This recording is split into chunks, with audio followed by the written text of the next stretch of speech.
समुंदर का पानी उतरता देख किनारे पर घर मत बना लेना, मैं लौट कर आऊंगा, वादा है। ये कहना था भारतीय जनता पार्टी के पूर्व विधायक और एक कद्दावर नेता नरोत्तम मिश्रा। ये कहना था 2023 के विधानसभा चुनाव के नतीजों के बाद, क्योंकि दतिया सीट पर नरोत्तम मिश्रा अपना चुनाव हार गए थे 2023 में, और हारने के बाद ये बयान नरोत्तम मिश्रा के जरिए दिया गया था।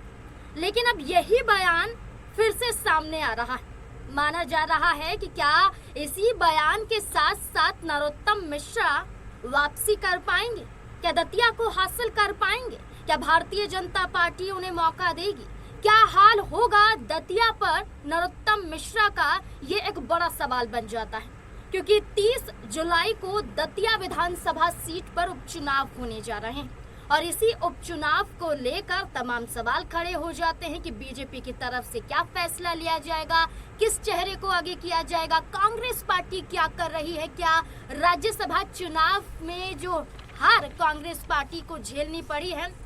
इसके बाद क्या कांग्रेस तैयार हो गई है या वही ढीलापन देखने को मिल रहा है। यही तमाम सवाल हैं और इन्हीं तमाम सवालों पर चर्चा करेंगे। हमारे साथ हमारे वरिष्ठ सहयोगी अमन सर जुड़ चुके हैं। सर, क्या लगता है, राज्यसभा चुनाव में तो माना जा रहा था कि एक सीट तो कांग्रेस पार्टी के लिए पक्की है, लेकिन बीजेपी ने जो बाजी मारी और कांग्रेस पार्टी में जो कमजोरी नजर आई, क्या ये कमजोरी उपचुनाव में देखने को मिल सकती है? देखिए, बिल्कुल जाहिर बात है, क्योंकि मध्य प्रदेश की आप बात कर रहे हैं, जाहिर बात है कांग्रेस पार्टी की तमाम बड़ी लीडरशिप वहाँ पर दिखाई पड़ती है। वहाँ पर दिग्विजय सिंह नजर आते हैं, कमलनाथ वहाँ पे नजर आते हैं, और सबसे बड़ी बात की जीतू पटवारी हैं, जिनको अध्यक्ष हैं कांग्रेस पार्टी के मध्य प्रदेश इकाई के, वो काफी ज्यादा एक्टिव दिखाई पड़ते हैं। लेकिन आपने बिल्कुल सही कहा कि जब राज्यसभा चुनाव में जो मीनाक्षी नटराजन का जब पर्चा रद्द हो जाता है, तमाम तरह के सवाल उठते हुए दिखाई पड़ते हैं और ये तक कहा जाता है कि क्या इस पर्चा को खारिज कराने के पीछे, क्योंकि ये बात बीजेपी के तमाम सारे नेताओं ने कही, चाहे मोहन यादव की बात करें या जो उनके प्रदेश अध्यक्ष हैं खंडेलवाल, उनकी बात करें, सब यही बात कह रहे थे कि ये हो सकता है कांग्रेस पार्टी के किसी बड़े नेता ने कराई हो, और सीधा सीधा इशारा जो था वो जीतू पटवारी की तरफ था। और आपको ये भी याद होगा कि जब जीतू पटवारी पर्चा खारिज हो जाता है, उसके बाद प्रेस कॉन्फ्रेंस करते हैं, उस बीच में वहां पर जो चेयर यानी कुर्सियां लगाई गई थी, उसमें दिग्विजय सिंह ठीक उनके करीब बैठे हुए थे और वो वहां पर कुछ कहते हुए नजर आते हैं। उसके बाद दिग्विजय सिंह जो है अपनी कुर्सी छोड़कर किनारे पर जाकर बैठ जाते हैं, और तब ये बात लगी कि क्या कांग्रेस पार्टी के अंदर खाने में अभी भी जो तनातनी का माहौल है वो कायम है, क्योंकि जिस तरह पर्चा खारिज होना और लगातार बयानबाजी होना, बीजेपी की तरफ से अप्रत्यक्ष तरीके से जीतू पटवारी को घेरना और उसके बाद दिग्विजय सिंह को किनारे कर देना, ये तमाम ऐसे मामले थे जो लगातार ये बता रहे थे कि कांग्रेस पार्टी में अंदर खाने में कहीं ना कहीं कोई गड़बड़ तो जरूर है। क्योंकि बीजेपी की तरफ से कहा गया कि मीनाक्षी नटराजन के खिलाफ क्या मामला था हमें नहीं पता, बल्कि हमें इसके बारे में बताया गया। और जो बात आप कह रहे हैं कि दतिया सीट के ऊपर अब जो पूरा माहौल बना हुआ है, हालांकि यहाँ पर 2023 में कांग्रेस पार्टी के जो राजेंद्र भारती थे, उन्होंने चुनाव जीता था, लेकिन वित्तीय अनियमितताओं के कारण उनको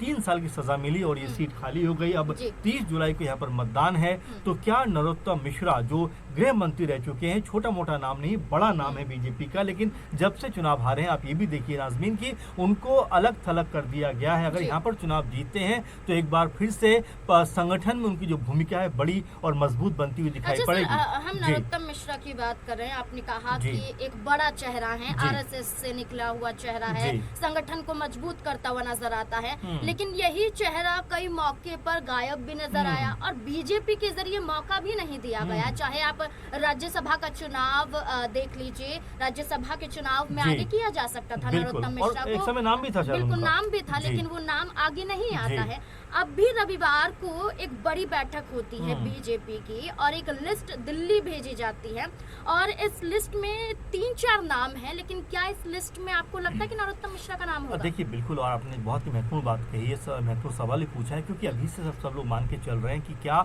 नरोत्तम मिश्रा ही यहाँ पर चुनाव में जाएंगे, क्योंकि जब नरोत्तम मिश्रा चुनाव में जाने से पहले पीएम मोदी के निशाने पर भी थे, क्योंकि लगातार फिल्मों को लेकर, कलाकारों को लेकर तमाम तरह की बयानबाजी किया करते थे, और उस समय पीएम मोदी ने ये बात कही थी कि हमारे कुछ नेता ऐसे हैं जिनको फिल्मों पे बात बात करने में बड़ा मजा आता है और तमाम तरह की बातें उस समय उन्होंने कही थी। और यही तमाम बातें थी जो नरोत्तम मिश्रा चुनाव हारने के बाद एक तरीके से हाशिए पर जाते हुए दिखाई पड़े। देखिए, चुनाव हर कोई हार जाता है, ऐसा नहीं है कि नरोत्तम मिश्रा पहली बार चुनाव हारे हैं, कई नेता चुनाव हार जाते हैं, लेकिन जिस तरीके से नरोत्तम मिश्रा को अलग थलग किया गया उसको लेकर भी तमाम सारे सवाल बने कि क्या उनकी अब राजनीतिक तौर पर वापसी होती हुई दिखाई पड़ेगी। और जैसा आपने कहा कि बाकायदा लिस्ट भेजी जा चुकी है, कई नाम उसमें हो सकते हैं, और ऐसे में अगर नरोत्तम मिश्रा का नाम इसमें नहीं हुआ तो आप ये मानकर चले कि उनकी जो राजनीति है वो लगभग खत्म होती हुई दिखाई पड़ेगी। ये कहा जा रहा है कि अपने रूठे हुए कार्यकर्ताओं को मना रहे हैं, बार बार दौरा उनका दतिया का देखा जा रहा है और अपनी मजबूती पेश कर रहे हैं कि मैं हूं और दतिया पर फिर से आऊंगा, लोगों से जुड़ने की कोशिश कर रहे हैं। अभी एक तस्वीर भी सामने आती है जहां जो बाबा बागेश्वर हैं उनका जन्मदिन होता है, उस मौके पर दिल्ली पहुंच जाते हैं, मुलाकात करते हैं और ये कहा जाता है कि ये सिर्फ मुलाकात नहीं है, इसके पीछे एक राजनीतिक एजेंडा नजर आता है। नरोत्तम मिश्रा की ये मुलाकात और क्या दिल्ली के तमाम नेताओं से मुलाकात, दिल्ली में बीजेपी के नेताओं से, क्या लगता है कि उन्हें ये डर है कि बीजेपी उनका नाम आगे नहीं करेगी? क्या उन्हें डर है कि उनकी जगह किसी और को तो नहीं चुन लिया जाएगा? क्योंकि बीजेपी की तरफ से हमेशा ये कहा जाता है जो जोर से सुनाई दिया जाता है वो हमेशा से सच नहीं होता है। तो क्या नरोत्तम मिश्रा को लेकर यही दिखाई दिया जा रहा है? देखिए, बिल्कुल अभी हम स्पष्ट नहीं कह सकते नाज़मीन, क्योंकि जिस तरह का माहौल अब यहाँ पर नरोत्तम मिश्रा बनाने का प्रयास कर रहे हैं, कभी दिल्ली जाते हैं, कभी जो धीरेन्द्र शास्त्री बाबा हैं उनसे मुलाकात करते हैं और इस तरह से अपने लिए भूमिका बनाते हुए नजर आते हैं। लेकिन आपको ये भी नहीं भूलना चाहिए कि 2023 में उनको टिकट ऐसा नहीं था कि नहीं दिया गया था, बल्कि वो चुनाव हारे हैं। ऐसे में दतिया के लोगों के अंदर एक बार फिर से अपने लिए वो प्यार पाना, अपने लिए वो अपनापन पाना अभी उनके लिए सबसे बड़ा टास्क है। मान लीजिए टिकट मिल भी जाता है, चलिए ठीक है, बीजेपी उनको एक सीनियर लीडर के तौर पर टिकट दे भी देती है, तो ऐसे में क्या वो अपनी जीत को सुनिश्चित कर पाएंगे, ये अपने आप में बड़ा सवाल है। क्योंकि ये सीट जो है कांग्रेस की जीती हुई सीट है, राजेंद्र भारती जो है वो जीते हुए प्रत्याशी थे यहाँ पर, लेकिन उनकी सदस्यता जिस तरह रद्द हुई है उसके बाद यहाँ पर उपचुनाव हो रहा है। तो ऐसे में हम ये नहीं कह सकते कि रातों रात जो नरोत्तम मिश्रा के पक्ष में एक मैजिक बनता हुआ वहां पर नजर आ सकता है, लेकिन हाँ, ये जरूर कहा जा सकता है कि चेहरे बड़े हैं, नाम बड़े हैं, इस नाते अगर बीजेपी उनको टिकट दे भी देती है तो यहाँ पर उनके लिए सबसे मुश्किल जो टास्क होगा वो ये होगा कि चुनाव जीतना। और अगर चुनाव में उनको जीत नहीं मिल पाती है तो आप ये भी मानकर चलिए कि राजनीति में फिर वो मध्य प्रदेश के अंदर पूरी तरीके से हाशिए पर दिखाई पड़ेंगे। अच्छा सर, इससे जुड़े हुए दो सवाल यहाँ पर नजर आते हैं। पहला सवाल कि ये कहा जा रहा है कि राजेंद्र भारती की जगह अब उनके बेटे को उतारा जा सकता है या उनकी पत्नी को उतारा जा सकता है। जो चेहरा था जिसने नरोत्तम मिश्रा को हराया, क्या उनके परिवार का चेहरा नरोत्तम मिश्रा को फिर से हरा पाएगा, ये एक सवाल बन जाता है। दूसरी बात कि आजाद समाज पार्टी ने सबसे पहले अपना उम्मीदवार उतार दिया बिना, आप देखिए कि ये देखे कि बीजेपी किसे उतारने वाली है, कांग्रेस किसे उतारने वाली है, वो अपना उम्मीदवार उतार देते हैं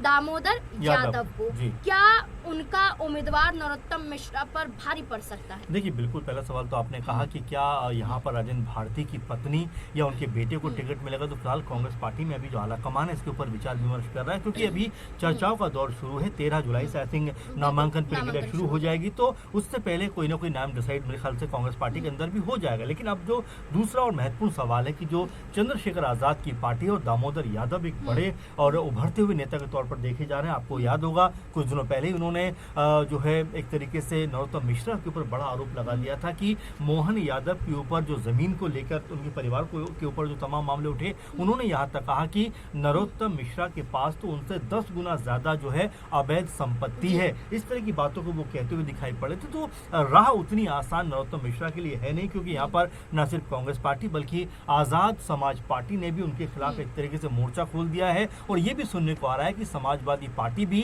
दतिया जो सीट के ऊपर अपना प्रत्याशी उतार सकती है। तो मुकाबला रोचक होता हुआ नजर आ सकता है। नरोत्तम मिश्रा की जो अब तक छवि रही है, अब वो छवि वैसी नहीं रही, क्योंकि अब तक लगातार चुनाव जीते हैं, लेकिन अब जिस तरह से उनके ऊपर सवाल उठे हैं और चुनाव हारने के बाद जिस तरह वो हाशिए पर हैं, उनको अपनी जीत के लिए बहुत संघर्ष करना पड़ेगा, क्योंकि कांग्रेस पार्टी भी पूरा जोर लगाएगी, क्योंकि उनकी जीती हुई ये सीट है। देखिए, बिल्कुल बीजेपी की तरफ से कोई नाम फाइनल नहीं किया गया है, कांग्रेस पार्टी की तरफ से कोई नाम फाइनल नहीं किया गया है। लेकिन कांग्रेस की तरफ से राजेंद्र भारती के परिवार से जुड़ा हुआ कोई बड़ा चेहरा आगे आ सकता है, ये माना जा रहा है, जिसमें हमने पत्नी और बेटे का जिक्र कर दिया। लेकिन इसके अलावा कांग्रेस पार्टी के अंदर से भी कई और चेहरे हैं, जिसमें घनश्याम सिंह का नाम है, अवधेश नायक का नाम है। वहीं भारतीय जनता पार्टी की बात करें तो नरोत्तम मिश्रा के अलावा किसी और नाम की चर्चा हो ही नहीं रही है। तो क्या बीजेपी वाकई नरोत्तम मिश्रा पर भरोसा जताएगी या फिर कोई और विकल्प तलाशने की कोशिश की जा रही है? क्योंकि वाकई ये कहा जा रहा है कि 13 जुलाई को नामांकन की प्रक्रिया शुरू हो जाएगी, 16 जुलाई को नाम वापसी का वो सिलसिला शुरू हो जाएगा। आप ये देखिए 30 जुलाई को उपचुनाव हो जाएगा और 3 तारीख को जो है वो नतीजे सामने आ जाएंगे। तो अब ये देखना होगा कि नरोत्तम मिश्रा होंगे आगे या फिर नहीं, और क्या और चेहरे जब उतरेंगे अलग पार्टी से, क्या वो टक्कर, वो मुकाबला नरोत्तम मिश्रा को दे पाएंगे अगर उनका नाम आगे आता है? तो आपको क्या लगता है, नरोत्तम मिश्रा को ही भारतीय जनता पार्टी आगे करेगी या कोई और चेहरे की तलाश कर रही है?